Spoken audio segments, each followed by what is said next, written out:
अस्सलाम वालेकुम स्टूडेंट्स। जी बच्चे, आज हमारा टॉपिक है स्केलेटल मसल्स। कल हमने मसल्स की टाइप्स पढ़ी थी, तो आज हम पढ़ रहे हैं स्केलेटल मसल्स, इसके स्ट्रक्चर तफसील से। अब ये बात तो आप जान चुके हैं कि जो मसल स्केलेटल मसल जो है वो 3 मसल में से एक टाइप होती है, जो कि हड्डियों के साथ अटैच होते हैं, स्ट्राइएटेड होते हैं, यानी धारीदार होते हैं, वोलेंट्री है, और वोलेंट्री यानी सोमैटिक नर्वस सिस्टम मतलब हमारी कंट्रोल में होते हैं, और ये बोन्स के साथ अटैच होते हैं। और बोन्स के साथ जिस स्ट्रक्चर के ज़रिए अटैच है उसे कहते हैं टेंडन। ये जो आपको नज़र आ रहा है ये क्या है? ये टेंडन है। ये धागानुमा वो स्ट्रक्चर है जो मसल को बोन्स के साथ अटैच करता है। आपको पता है हड्डी हड्डी के साथ लिगामेंट के ज़रिए अटैच होती है, और जो मसल है ये बोन के साथ टेंडन के ज़रिए अटैच होता है। ठीक है, तो ये टेंडन के ज़रिए अटैच है, ये आप सामने देख सकते हो स्ट्रक्चर जो है। अब बच्चे नेक्स्ट आप देखो कि स्केलेटल मसल की कैरेक्टरिस्टिक्स से हमने कल भी पढ़ी थी, मैं थोड़ा सा दोबारा से रिपीट कर रही हूँ कि ये टेंडन के ज़रिए बोन के साथ अटैच है। स्केलेटल मसल्स मल्टी न्यूक्लिएट होते हैं, यानी बहुत से न्यूक्लियाई पर मुश्तमिल होते हैं, और विजिबल बॉन्डिंग मतलब धारीदार होते हैं। अगर आप इसको देखें ना आम आंख से तो आपको ये धारीदार नज़र आएंगे, यानी कुछ हिस्सा इसका डार्क कलर का, फिर लाइट, फिर डार्क, फिर लाइट। वोलेंट्री यानी हमारे कॉन्शियस में होते हैं, हम अपनी मर्ज़ी से इसको मूव करते हैं। और cells are surrounded and bundled by connective tissue, इसको कनेक्टिव टिश्यू ने बाइंड किया हुआ होता है। अब इसमें हम कुछ टर्म्स यूज़ करेंगे जो आपको पहले से बता दें तो ज़रा आपको आसानी हो जाएगी। जी बच्चे, क्या है कि मसल्स के अंदर जो सेल मेम्ब्रेन होती है, आम सेल के बाहर वाली जो मेम्ब्रेन होती है, इसको हम कहते हैं सेल मेम्ब्रेन कहते हैं। तो मसल्स के अंदर जो है ये सार्कोलीमा ली गई है, यानी सेल मेम्ब्रेन को सार्कोलीमा कहते हैं। यानी जिस तरह मैंने आपको बताया था ना कि मसल के सेल को मसल फाइबर कहते हैं, इसी तरह मसल के जो बाहर मेम्ब्रेन होती है इसके सेल के बाहर, उसको सेल मेम्ब्रेन नहीं बल्कि सार्कोलीमा कहते हैं। इसी तरह आम सेल के साइटोप्लाज्म को हम साइटोप्लाज्म कहते हैं, मसल के साइटोप्लाज्म को हम सार्कोप्लाज्म कहेंगे। जो आम सेल के अंदर एंडोप्लाज्मिक रेटिकुलम होता है वो मसल सेल के अंदर सार्कोप्लाज्मिक रेटिकुलम कहलाएगा, और माइटोकॉन्ड्रिया को सार्कोसोम्स कहेंगे। और आज आपका लेक्चर, ये आपकी स्लाइड्स जो शेयर की गई हैं ये उसमें नेट में से हैं, कोई डॉक्टर दनिश वगैरह उनकी हेल्प से मैं आपको कर रही हूँ, मतलब उनकी मटेरियल यूज़ कर रहे हैं हम। ये अच्छा उसने लिखा हुआ है। अब बच्चे ये मसल जो है फाइबर क्या है कि आप सामने देख सकते हो कि जैसे ये बाइसेप और ट्राइसेप है। आपको पता है ना बाजू के अंदर जो मसल्स होते हैं बाइसेप एंड ट्राइसेप्स है। ये एक मसल को हम निकाल के देखें तो ये एक मसल, यानी ये टिश्यू है, ये एक पूरा टिश्यू है, ये मसल टिश्यू है ना, ये टिश्यूज़ हैं। इनमें से एक जो ऐसा ये बड़े बड़े यानी मसल सेल या फाइबर है, ये एक मसल का सेल आ गया, ये एक मसल का फेसिकल आ गया बड़ा सारा। इसके अंदर काफ़ी सारे ये किससे मिलके बने होंगे? ये मसल के सेल से मिलकर बने होंगे। ये है मसल सेल आगे फर्दर, उसके अंदर यानी काफ़ी सारे लंबे लंबे मसल सेल है, और मसल सेल को क्या बोलते हैं? Muscle fibre. और मसल फाइबर के अंदर भी क्या हो गए? लंबे लंबे, काफ़ी लंबे लंबे ये प्रोटीन के मज़ीद जो है समझ लें, धागे समझ लें, पाइप नुमा प्रोटीन के लंबे लंबे स्ट्रक्चर होते हैं जिसे कहते हैं मायोफिब्रल। यानी जिस तरह आम जो मसल होता है वो ऐसे होता है ना, ऐसे राउंड सी शेप का होता है, ठीक है। फिर ये दरमियान में इसके न्यूक्लियस होता है। आम स्ट्रक्चर हमने बार बार पढ़ा हुआ है फर्स्ट ईयर में। मसल का सेल क्या है? ये एक मसल का लंबा सारा फाइबर यानी सेल है। इसके अंदर लंबे लंबे ऐसे करके प्रोटीन के लंबे लंबे धागे या सेल्स हैं। इनमें से एक को निकालें, जैसे ये निकाला हुआ है, तो इसे बोलते हैं मायोफिब्रल। यानी जो मसल फाइबर के अंदर लंबे लंबे सारे प्रोटीन के लंबे लंबे सारे पाइप्स से होंगे या जो स्ट्रक्चर होगा उसे बोलते हैं मायोफिब्रल। ये है मायोफिब्रल।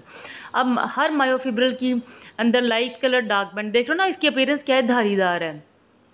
इसकी अपीयरेंस की वजह से पूरा मसल का सेल भी हमें धारीदार नज़र आता है। और ये धारीदार क्यों है? क्योंकि इसके अंदर दो तरह की प्रोटीन होती है, एक थिक प्रोटीन मोटी प्रोटीन, और एक होती है बारीक प्रोटीन, यानी उस प्रोटीन को कहते हैं मायोफिलामेंट। ये फर्दर मायोफिब्रल जो है हर मसल सेल के अंदर काफ़ी ज़्यादा तादाद में होते हैं, उसके अंदर ये मौजूद होते हैं। एक जो मसल सेल है या मसल फाइबर है, उसका जो डायामीटर है वो तकरीबन होता है 10 से 10 to 100 माइक्रोमीटर तक होता है। और हर सेल के अंदर ये जो लंबे लंबे मायोफिब्रल है, इसका जो डायामीटर है ये तकरीबन होगा 1 to 2 माइक्रोमीटर तक होता है। और हर मायोफिब्रल धारीदार क्यों होता है? इसके अंदर मोटी और बारीक वाली प्रोटीन होती है जिसे एक्टिन और मायोसिन प्रोटीन कहते हैं। जी बच्चे, ये आपको देख सकते हैं आप, ये पूरा मसल का टिश्यू है और ये इसके अंदर बड़े बड़े बंडल्स हैं। एक बंडल को निकालेंगे, ये जैसे ये एक बंडल निकाला है सराउंडिंग, ये हर सेल के, ठीक है, एक बंडल निकाला है। तो इसमें से क्या है, ये यानी जो मसल के सेल है ग्रुप की सूरत में होते हैं, ये एक ग्रुप निकाल लिया उसमें से। इस ग्रुप के अंदर से मसल के सेल ग्रुप की सूरत में ना, एक ग्रुप, दो ग्रुप, ये एक ग्रुप निकाला है, उसे बोल रहा है ये उसमें से मसल फाइबर यानी मसल सेल निकला है। इसके अंदर फिर मज़ीद लंबे लंबे प्रोटीन के धागे होते हैं जिसे मायोफिब्रल कहते हैं। जी बच्चे, अब मतलब ये वही चीज़ है जो आपने पहले भी पढ़ी हुई है, इसको दोबारा से बताया। ये काफ़ी ज़्यादा न्यूक्लियाई है जो मसल के जो ग्रुप बने हुए हैं सेल के, उनके इर्द गिर्द मौजूद होते हैं और उसकी वजह से धारीदार किस तरह से अपीयरेंस इसकी आ रही होती है।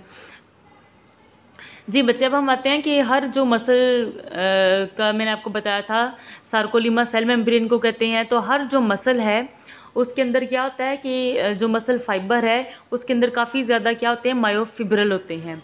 और हर मायोफिब्रल धारीदार होता है, डार्क लाइट इन कलर में होता है। ऐसा क्यों होता है, वो dark and light in colour क्यों होता है? इससे आपको यहाँ से समझने में मिलेगी। ये देखें, जैसे ये आपने एक मायोफिब्रल निकाल लिया है। मायोफिब्रल मसल फाइबर के भी अंदर मौजूद लंबा सारी जो धागा है उसे मायोफिब्रल कहते हैं। और वो धारीदार क्यों है? क्योंकि उसके अंदर प्रोटीन होती है। अब आप ये देखो, यहाँ से यहाँ तक का जो हिस्सा है ये डार्क कलर का है। इसके अंदर दो तरह की प्रोटीन होती है, एक होती है मायोसिन प्रोटीन, ये जो मोटी वाली है, और एक होती है जो है वो बारीक वाली, जो इसके ये डार्क कलर के नीचे एक लाइन नज़र आ रही है, उसे कहते हैं एक्टिन प्रोटीन। ठीक है, ये देखें। अच्छा, मैं आपको दूसरी डायग्राम से ज़रा बताना चाहूँगी, यहाँ से आपको समझ आएगा। ठीक है, ये एक मायोफिब्रल का स्ट्रक्चर है। अब आप देखो, मायोफिब्रल के अंदर जो बच्चे यहाँ से यहाँ तक का हिस्सा होगा, ये देखो, ये दो तरह की प्रोटीन से मिलकर बना हुआ। एक तो ये वाली प्रोटीन है जो काफ़ी मोटी थिक फिलामेंट है, ये थिक मायोफिलामेंट है। ठीक है, इसे कहते हैं मायोसिन। ये मायोसिन का फिलामेंट है प्रोटीन का, जो कि तकरीबन 16 नैनोमीटर का होता है। ये है। दूसरा, इस हिस्से के अंदर ये ऊपर वाली बारीक प्रोटीन भी आ रही है, इसे कहते हैं एक्टिन। ये वाला मायोफिलामेंट कहलाता है एक्टिन का। अब आप देखो कि ये वाली प्रोटीन, तो ये जो मायोसिन है ये ऐसे है, लेकिन जो एक्टिन प्रोटीन है जिसका डायामीटर तकरीबन 7 से 8 नैनोमीटर तक होता है, ये किनारों पे तो है और लेकिन दरमियान में नहीं है। ये वाली प्रोटीन किनारों पे इसके है लेकिन सेंटर से नहीं है। तो यहाँ से यहाँ तक के हिस्से को ए बैंड कहते हैं, ये है ए बैंड। और मायोफिब्रल के अंदर ये वाला जो इतना हिस्सा होता है ये डार्क कलर का होता है, इसके बाद लाइट कलर आता है, फिर डार्क आता है। उसकी रीज़न क्या होती है? क्योंकि ये वाले हिस्से पे सिर्फ और सिर्फ जो होती है एक्टिन प्रोटीन होती है। ये देखो, इस पे ये जो इतना वाला हिस्सा आ गया, आप देखो इसके अंदर मायोसिन प्रोटीन नहीं है, सिर्फ और सिर्फ एक्टिन प्रोटीन है। ठीक है, सिर्फ और सिर्फ क्या है? एक्टिन प्रोटीन है।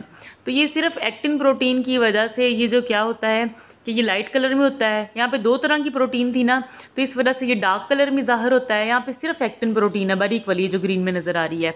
तो इस वाले हिस्से को इसको हम बोलते हैं ए बैंड, जो डार्क कलर में आपको नज़र आता है मायोफिब्रल का, और इस वाले हिस्से को हम कहते हैं आई बैंड, ये लाइट इन कलर नज़र आता है। अब चूंकि एक्टिन प्रोटीन इसके सेंटर वाले हिस्से में नहीं होती, तो ये ए बैंड भी दरमियान में से ज़रा लाइट ही कलर का होता है। तो इसके दरमियान वाला हिस्सा जो ज़रा लाइट कलर का होता है इसे बोलते हैं एच जोन। और एच जोन के दरमियान में फिर एक लाइन होती है जिसको बोलते हैं एम लाइन।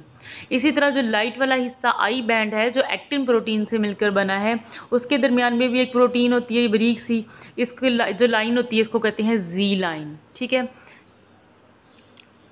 मैं आपको यहाँ से ज़रा ये क्लियर आपको। जी बच्चे, ये देखो, ये एक मायोफिलामेंट है, इसका ये जो यहाँ से लेके यहाँ तक का हिस्सा है, ठीक है, ये क्या है? ए बैंड है।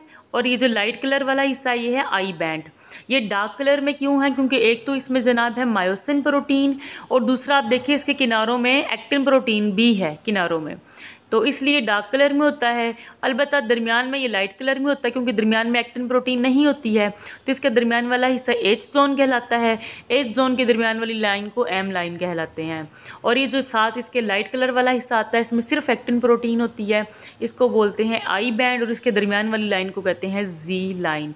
यानी ये देखो, ये है इस तरह से, ये आगे मायोसिन प्रोटीन और इसके किनारों में क्या आ रही है? Actin protein. ऐसे इस पूरे यहाँ तक के हिस्से को बोलेंगे जो है, यानी ये वाला जो इतने वाला हिस्सा ए बैंड है, और ये लाइट वाला हिस्सा जिसके सेंटर में एक्टिन प्रोटीन नहीं होती है एच जोन, और सेंटर में फिर एक लाइन जिसे बोलते हैं एम लाइन।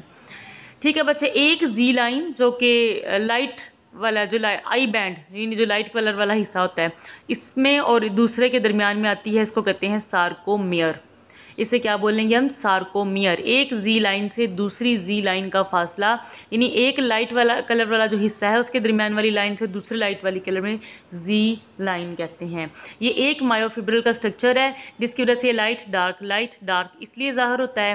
ये काफ़ी सारे मायोफिब्रिल इसी तरह लंबे लंबे हर मसल सेल के अंदर मौजूद होते हैं, तो पूरा मसल सेल ही आपको धारीदार नज़र आता है, और फिर पूरा मसल के जो काफ़ी ज़्यादा सेल है वो एक ग्रुप की सूरत में होते हैं, और काफ़ी ज़्यादा ग्रुप मिलके मसल का टिश्यू बना देते हैं। ठीक है, ये स्ट्रक्चर आ गया, यह आ गया यानी कि मायोफिब्रिल का स्ट्रक्चर। जी बच्चे, अब नेक्स्ट आते हैं कि जो ये जो प्रोटीन आपने देखी है एक्टिन और मायोसिन प्रोटीन है जो अभी हमने देखी है, इसका फिर मैं आपको कल कंटिन्यू करूँगी, क्योंकि अगर ज़्यादा लंबी स्लाइड्स होगी तो फिर ये शेयर करने में थोड़ा सा ग्रुप वीडियो में प्रॉब्लम आता है। तो नेक्स्ट हम इंशाल्लाह पढ़ेंगे कि जो एक्टिन और मायोसिन प्रोटीन है ये कौन सी आगे फर्दर मज़ीद आगे इसका स्ट्रक्चर कौन सा है। आप ये जो डायग्राम है इसकी प्रैक्टिस कीजिएगा, बहुत अहम क्वेश्चन है।